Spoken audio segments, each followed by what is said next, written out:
አንዳንዴ ደሞዛችሁ የት እንደገባ ግራ ይገባችሁ። ብር እጃችሁ ላይ ብትን ይላል። ሰው ምን አርጎብኝ ነው? አዙረውብኝ ነው? አስደግመውብኝ ነው? አትጾም፣ ዝም ብለህ ያስተካክለው።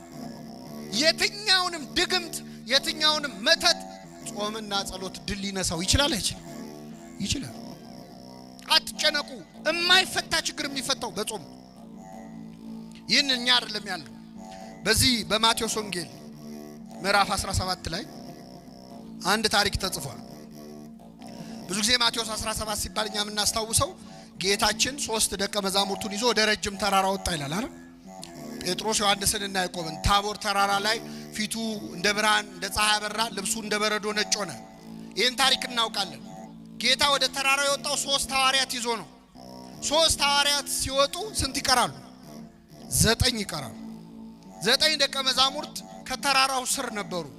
አንድ ችግር ገጥሟቸው ጭንቀት ላይ ነበሩ። ይገርማቸዋል።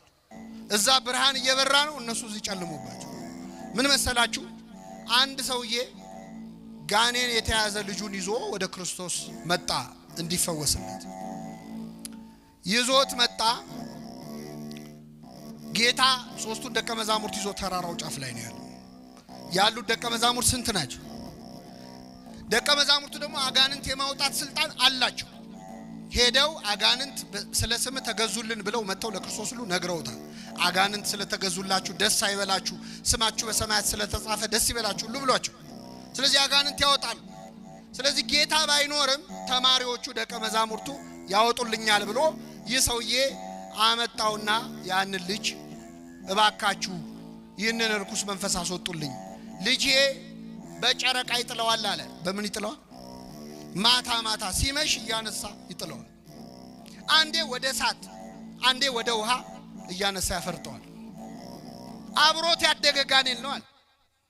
አብሮት ነው ያደገው ከህፃንነቱ ጀምሮ እስካሁን ያሰቃየው እና እባካችሁ ይህንን ጋኔል ገስጻችሁ አስወጡልኛል። ይገርማችኋል። ይህ ጋኔል 9 ደቀ መዛሙርት ቢሉት ቢሰሩት አልወጣም አለ። ስንት ሆነው? መልሱልኝ። ደግሞ ምን አይነት ክፉ ጋኔል እንደሆነ ነገራችሁ። ማለት የጋኔል ጥሩ የለውም፣ ግን ይሄ ክፉነቱ አይሰማም፣ አይናገርም። ምን አይልም። የት ነው ያዝከው ስትለው አይሰማም። መች ነው የምትወጣው ስትል አይመልስም። ደንቆሮም ነው፣ ዲዳም ነው። ውጣ ቢሉት ወዲያ ቢሉት ለ9 እምቢ አለ። ይህን ጊዜ ጸሐፍት ፈሪሳውያን እዛ ቆመዋል፣ መሳቅ ጀመሩ። 9 ሆነው አቃታቸው ብለው ማለት። አሁን ምእመናን እዚህ ጉባኤ ላይ እርኩስ መንፈስ ያለበት ሰው በጣም ቢረብሽ፣ እዚህ የረበሸውን እርኩስ መንፈስ ያለበት ሰው አምጥተን እዚህ ያሉ 9 ካህናት ውጣ ቢሉት አልወጣም ቢል እናንተ ምን ታስባላችሁ? አዲስ አበባ ውስጥ እኮ ቄስ የለም። ድሮም እኛ እናውቀዋለን። ድሮ ቀረ ካህን ምን ነው አይደል? ካህን የለም ነው ለ9 ወዲህ ቢሉት ሌላ ቀን እንኳን ጋኔል ያወጡ ሐዋርያት እኮ ናቸው። ይገርማችሁ፣ ሌላ ቀን አውጥተዋል። አሁን ግን እምቢ አለ። ከዛ አይሁድ ይሾካሾካሉ፣ ይስቃሉ። ሐዋርያት 9 ሽምቅቅ ብለው ቆመዋል።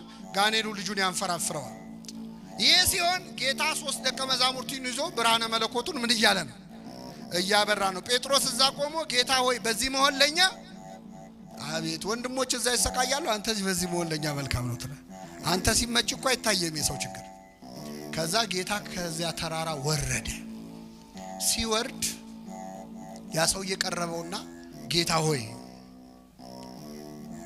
ልጄን ወደ ደቀ መዛሙርት አመጣሁት፣ ሊፈውሱት ግን አልቻሉም።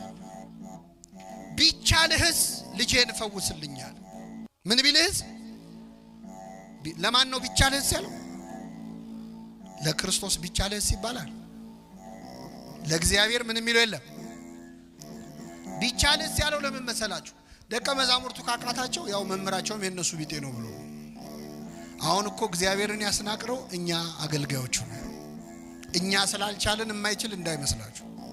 እኛን ያቃተን እሱ ሁሉን ማድረግ ይችላል። ቢቻልህስ አለው። ቢቻልህስ ትላለህ? ለሚያምን ሰው ሁሉ ይቻላል። ይህን ጊዜ ሰውየው ምን አለ? አምናለሁ፣ አለማመኔን እርዳው አለ። እስኪ በሉ አምናለሁ፣ አለማመኔን ይህ ሰው ያምናል አያምንም? ያምናል አያምንም? ለምን? ምን አለ? ምን እላለሁ? አምናለሁ አለ። መልሶ ደግሞ ስለዚህ የሰው ያምናል አያምንም? ግራ ገባችሁ አይደል? እሱም ግራ ገብቶታል። ያምናልም አያምንምም። አምናለሁ ምንን እርዳው? እያመኑ አለማመን አለ ለካ። ግራ ገባችሁ? ልቀይርና ልንገራችሁ። እጾማለሁ በሉ እስኪ። አለመጾሜን እርዳው። እንጾማለን አንጾም ግን እየጾምን ነው። ስጋ እንበላም፣ የሰው ስጋ ግን እንበላለን። አናማም፣ አንዋሽም፣ አፋችን አይጾምም፣ አንደበታችን አይጾምም። ከስጋ ከእንጀራ ከምግብ ግን ምን እንላለን? ስለዚህ በሉ እጾማለሁ። አይደከማችሁ መሰለኝ። እጾማለሁ በሉ እስኪ። አለመጾሜን እጸልያለሁ። እንጸልያለን አንጸልይም? ግን ደግሞ እንጸልይ። እየጸለያችሁ አባታችን ሆይ እያላችሁ አባታችን ሆይ ከመቼው እንዳለቀ ግራ ገብቷችሁ አያውቅም? ያውቃል አያውቅም? የጸሎት መጽሐፍ እየጸለይን ስንት ገጽ ቀረው ብለን ቆጥረን አናውቅም? እጸልያለሁ በሉ። አለመጸለይን እየጸለዩ አለመጸለይ አለ። እየዘመሩ አለመዘመር፣ እየቀደሱ አለመቀደስ አለ። አምናለሁ አለማመኔን እርዳው አለ። ይህን ጊዜ ጌታ ምን አለው? የማታምን ትውልድ ሆይ እስከ መቼ ከእናንተ ጋር እኖራለሁ አለ። አመጣው፣ ውጣ አለው። ጋኔኑ ወዲያውኑ ወጣ።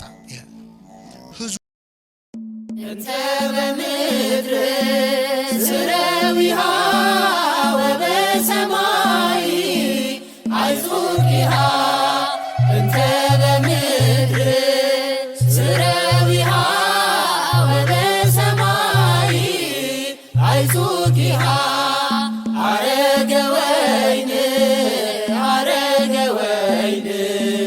ድንግል አረገ ወይን አይወጣም። ዝንቱ ዘመድ ይወፅ ዘእንበለ በጾም ወበጸሎት። ይህ አይነቱ የጋኔን ወገን እንግዲህ አጋንንት ሁሉ እኩል አይደሉም።